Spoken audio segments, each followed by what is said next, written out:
नमस्कार दोस्तों। आज हम आपको लेकर चलेंगे कर्नाटक की राजधानी बेंगलुरु के सबसे प्रसिद्ध और ऐतिहासिक पार्क कब्बन पार्क की सैर पर। ये पार्क सिर्फ हरियाली का क्षेत्र नहीं है, बल्कि ये बेंगलुरु की पहचान, उसकी संस्कृति और उसके गौरवशाली अतीत का जीवंत उदाहरण है। स्थापना की कहानी। कब्बन पार्क की स्थापना सन 1864 में हुई थी, जब भारत ब्रिटिश शासन के अधीन था।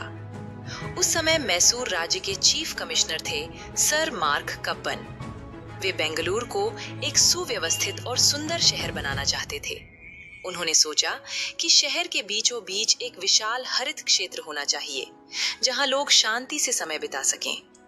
इसी सोच का परिणाम था कब्बन पार्क।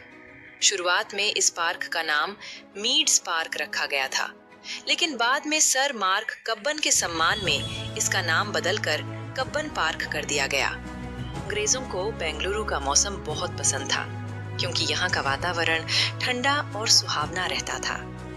उन्होंने बेंगलुरु को गार्डन सिटी बनाने का सपना देखा।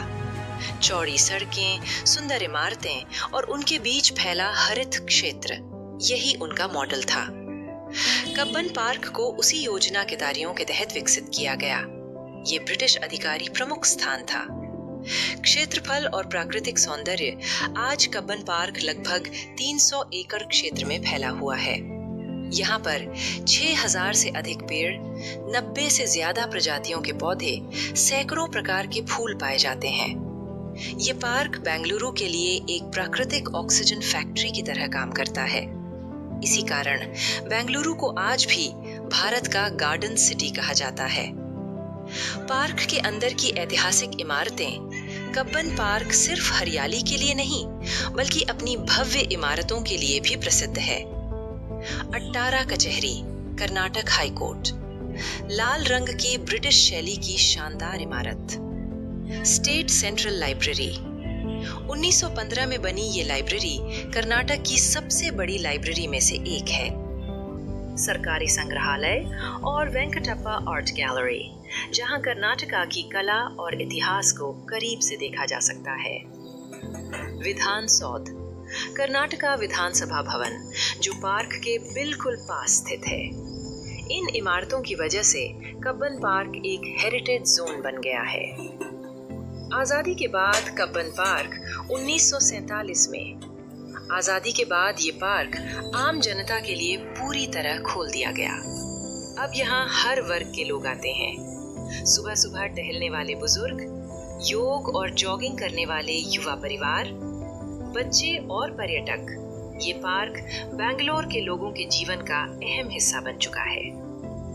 आधुनिक बेंगलोर और कब्बन पार्क। आज बेंगलोर एक बड़ा आईटी हब बन चुका है। चारों ओर ट्रैफिक, शोर और ऊंची इमारतें हैं। लेकिन कब्बन पार्क के अंदर कदम रखते ही ऐसा लगता है मानो समय थम गया हो। रविवार के दिन यहाँ साइकिल चलाने की अनुमति होती है और पूरा पार्क बच्चों, युवाओं और परिवारों से गुलजार हो उठता है। शहर के बढ़ते विस्तार के कारण कब्बन पार्क पर भी दबाव बढ़ रहा है। मेट्रो प्रोजेक्ट, सड़क चौड़ीकरण और नई इमारतों की योजनाएं। लेकिन बेंगलोर के लोग और पर्यावरण प्रेमी हमेशा इस पार्क को बचाने के लिए आवाज उठाते रहे हैं। निष्कर्ष, कब्बन पार्क केवल एक पार्क नहीं है, बल्कि ये बेंगलोर की 150 साल पुरानी आत्मा है। ये हमें सिखाता है कि विकास के साथ साथ प्रकृति को बचाना भी उतना ही जरूरी है। अगर आप कभी बेंगलोर जाएं, तो कब्बन पार्क में कुछ पल जरूर बिताइए, क्योंकि यहाँ सिर्फ पेड़ नहीं,